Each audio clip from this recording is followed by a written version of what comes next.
Terence Crawford is the best fighter on the planet. Pound for pound, he's that dude. Showing that he was the superior boxer, that he could take a punch, that he could certainly give it, that he was strong. If you continue, do you feel like this is still the Canelo Alvarez that we've all known and loved for all these years? Or do you feel like something's changed? Are you still the fighter that you were? No, I feel great. I feel strong. You know, Crawford is a great fighter, skilled fighter. And I get the credit to Crawford, obviously. And I feel great. I still feel the same. Max Kellerman did what he always does best. He kept the moment respectful, yet meaningful. He gave Canelo the space to speak his truth, and you could feel the mutual respect in the exchange. Canelo Alvarez, the reason it's been such a pleasure to have you as the face of boxing is because of that. In victory and defeat, Canelo Alvarez is everything that's good about boxing. Max acknowledged Canelo not just as a fighter, but as a man who's carried the sport with honor, whether in victory or defeat. And Canelo, he responded with pure class. He gave Crawford his credit without hesitation, while reminding us why he's been the face of boxing for over a decade. I can say to him, I feel great to share the ring with great fighters like him. And if we do it again, it's gonna be great. But you know what? I'm glad to share the ring with great fighters, and I'm glad to be here. My legacy is already there, and I am still taking risks because I love boxing. No excuses, no bitterness, just dignity, humility, and the heart of a champion. That's why moments like this matter. It's two professionals showing the world that boxing isn't just about punches, it's about respect. That's good about boxing. Thank you, Canelo. Pleasure, thank you. Que viva México, cabrones! ¡Ánimo! Max Kellerman might have been all smiles and respectful on the mic, but come on, you can't tell me he didn't have a little side bet on Canelo. The man looked like he left his wallet in the ring. You can almost read his face like, yeah, respect to Crawford, but my rent money gone. That's the beauty of Max though. Professional on the outside, secretly hurting on the inside. Yo, Max Kellerman is about to have a nervous breakdown. He's literally about to break down in front of our eyes. My husband says that he lost a lot of money on this fight because my boy ain't all right. Look at him, stressed. Look at him, he ready to go. You know, somewhere after the cameras cut, he was like, man, I really thought Canelo had this one. And right after Max was out here looking like he lost his fight night parlay, we slide straight into Bud Crawford's post-fight interview. And man, this one hit different. You could see it in his voice, you could hear it in his words. This wasn't just a win. This was years of doubt, disrespect, and ducking finally getting buried. Champ, how you feeling? I feel great, you know what I mean? Like, anybody can be a nobody. Like I said, a lot of people doubted me. A lot of people said I haven't fought anybody. I can't sell. I don't have no personality. They just wrote me off for years and years, and it all came to a halt tonight. He straight up told the world, all that talk, all that nonsense about me not being a star, not fighting anybody, it ends tonight. And honestly, we gotta respect it. I don't care if you had Canelo winning. If you love Canelo, you gotta admit Bud didn't just fight him, he schooled him. And the best part, Crawford was cool as ice explaining it all. No bragging, no extra flexing, just facts. Like, yeah, I've been sparring bigger dudes my whole life, so this ain't new.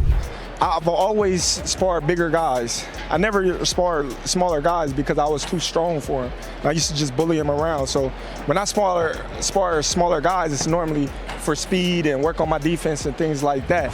So, you know, fighting at a bigger weight and not having to lose so much weight, you know, it helped me tonight.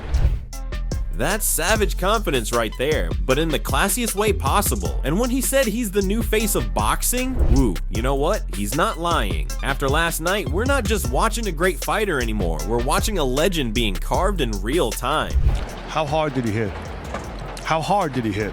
He didn't hit as hard as I thought he was. You know, he's definitely technical, but, you know, I've been hit harder.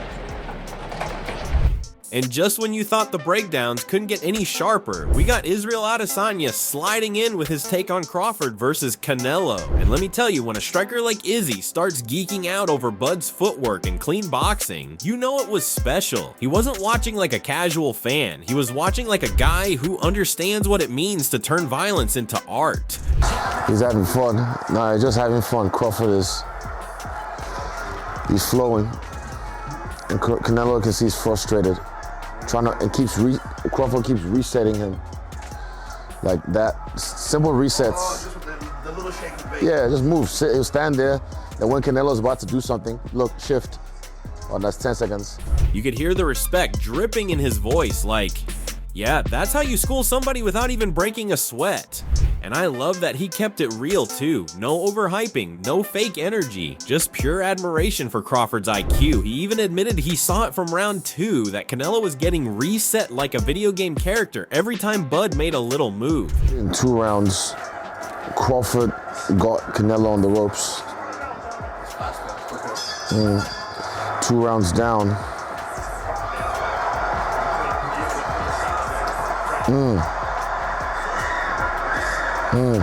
That's wild. And honestly, Izzy nailed it. Crawford's not just fighting, he's painting a masterpiece every time he steps in that ring. And if a guy like Adesanya, who's built his whole career on precision, says Bud is one of the best in history, man, we all better stop debating and just accept greatness while we've got it.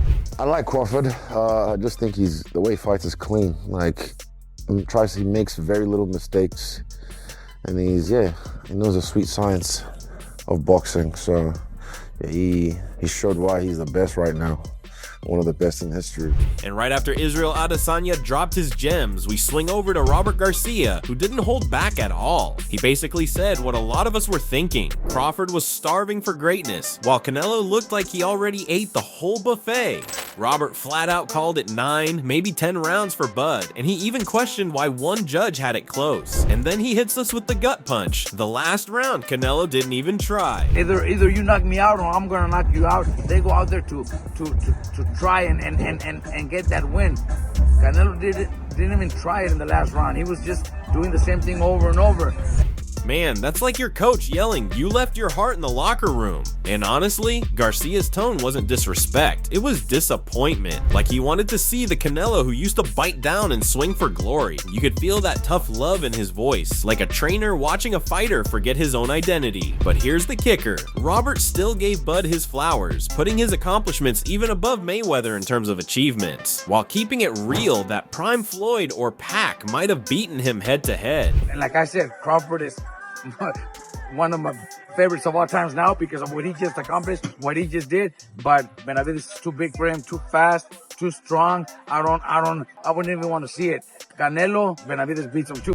That's honesty mixed with respect, and I love how he said a rematch would triple the money. He's right, because fans love drama, and nothing sells more than a proud champion trying to redeem himself. But the way Robert painted it, unless Canelo brings back that old spark, like Morales, Chavez, or Marquez, you and I both know it's just going to be Crawford running the same clinic on repeat. And if that happens, history won't just remember Bud as great, it'll remember him as the man who forced legends to look human. That's a scary kind of legacy, the kind fighters dream of building but rarely achieve. If he does in a rematch, I would probably even go for him. If I seen him making some changes, I would probably think he could beat Crawford, but he needs to make those changes. Sometimes fighters need to make changes. And just when Robert Garcia dropped that tough love truth, here comes Bill Haney sounding like the proud uncle at the family cookout, grinning ear to ear like, "I told y'all this was gonna happen." Man called it from day one. Move up, fight Canelo, shake up the world, and Bud delivered like Amazon Prime, no delays. Bill was out there laughing, calling it easy work, basically saying Crawford could run it back 10 times and still send Canelo home frustrated. You and I both know when a trainer says "so nice, let's see it twice," that's his way of rubbing salt in the wound without even raising his voice.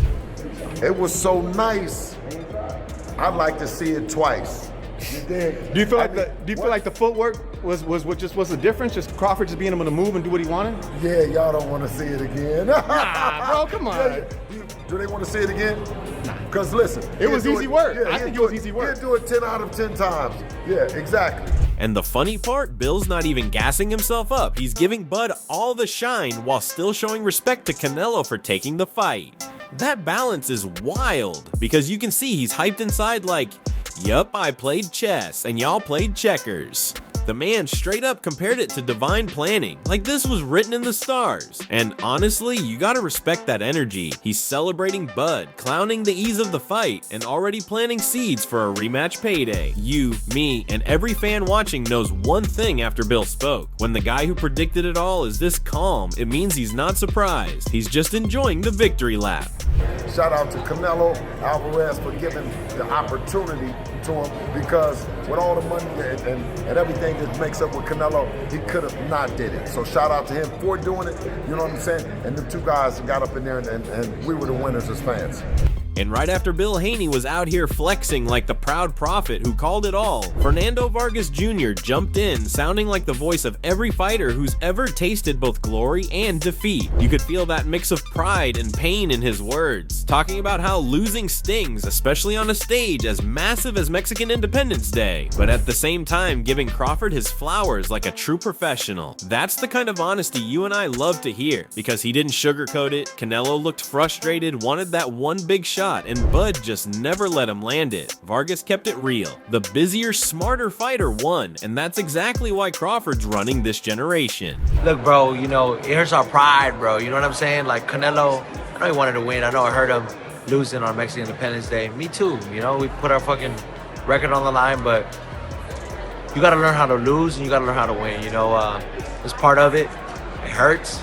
And what I liked, Vargas didn't just talk about Canelo, he related it back to his own fight, admitting he made the same mistake of chasing the big punch instead of staying busy. That's respect and self-awareness all in one, and it shows why fighters like him bounce back stronger. And then, boom, out of nowhere, he shifts to giving love to Ricky Hatton after the sad news, proving that no matter how crazy boxing gets, there's still family, respect, and legacy at the center of it all. You, me, and every fan watching know this. When a fighter like Vargas calls Crawford the best of this generation, it hits different because it's coming from someone who's been in those trenches himself. Look, Crawford is the best fighter of our generation, and you know, you got to take your head off and you got to give credit where it's due. So Canelo fought a great fight. Look, we fought with our heart, and the better fighter won, and that's just what it is, bro. Drop your hot takes in the comments. Let's run this debate heavy. And don't ever forget, like, share, and subscribe to Boxing Headquarters, because we're bringing the smoke every single time. See you in the next one, fight fans.